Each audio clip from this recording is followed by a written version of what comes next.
Good evening. My name is Amin Flowers, and this is assessment number 5. And I have to begin this evening with the understanding that time waits for no one. As I am journaling, as I am video journaling this particular movement of my academic career, I am absolutely amazed that the time has flown by. We're halfway through the semester, and I'm now reflecting over what God has revealed to me throughout these past 6 or 7 weeks. We are reading the book by Stephen Malkia. I keep getting his name wrong. And this week's chapter and reflection dealt with time. You know, the Bible talks about in Ecclesiastes chapter 3 that there's a time to live, a time to breathe, a time to eat, a time to shop, a time to learn. It goes through the entire litany of what time you and I have.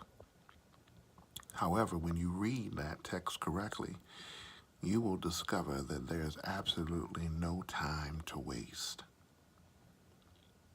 I was convicted by that this week. I discovered that there were times that I was literally wasting as it pertains to this program. I caught the train over to D.C. last week, and I was training with other pastors for political advocacy for cities and churches and communities during the midterm election.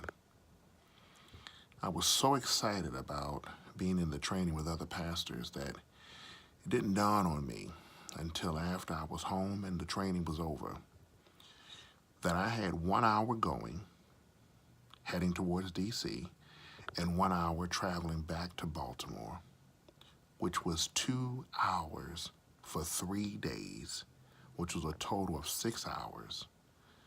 And I didn't read anything from my school.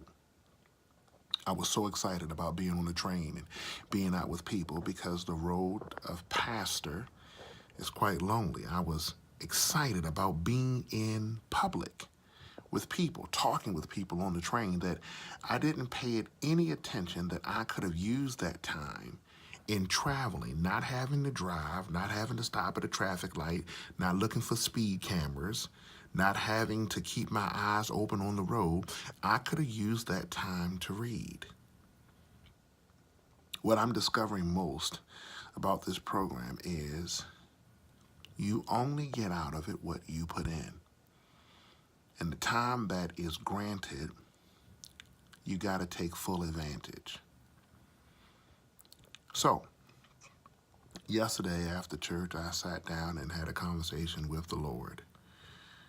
And I asked God to forgive me. I asked God to forgive me for the time that I've wasted and not been accountable for, and making the most out of the time. You know, it doesn't matter if you're rich or poor. It doesn't matter if you're Protestant or Catholic. It doesn't matter if you're male or female. We all have 24 hours in a day.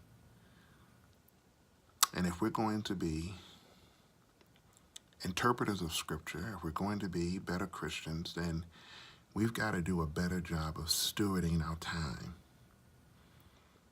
Now, it's pretty easy to divide the 24 hours that you've been given, 8 hours of sleep, 8 hours of work, and then 8 hours to kind of divide up between family and friends and a whole host of other things that try to attach itself to your life. But what I've made a commitment to doing is I'm going to start my day with time with the Lord. Now, this is troubling for me because as a preacher of the gospel and someone who loves to preach, when I open up the Scripture, I must admit that a large portion of my time in the scripture is for sermon prep. But what about spending time with God? Not for a sermon, but just because I love God.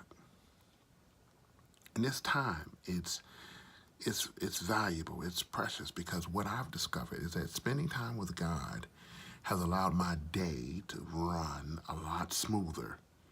It's allowed my day to be a little bit more productive. Because every time that I've started my day spending time with God, I have walked out of that moment ready and able to work. My mind is clearer, my spirit is refreshed, my body feels renewed, and I'm able to move forward. So now, we've talked about getting up early and we've talked about starting our day out with exercise. But how about we do this? How about we get up early and we talk to God? How about we get up early and after we talk to God, we then make a list what we want to accomplish for this day. And after we write this list, then we exercise, and then we eat breakfast, and then we start our day. You know, this path to the doctorate, this path to higher education, this path to breaking generational curses is really uncharted territory.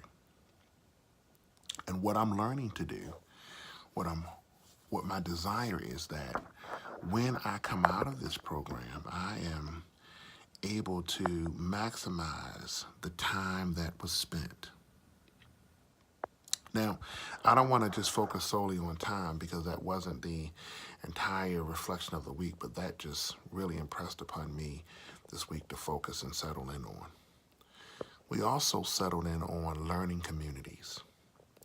And what troubled me so much in reading from Navigating the Doctoral Journey was that all programs and all persons are not set up the same. All programs don't allow you to interact in the community, particularly pastors.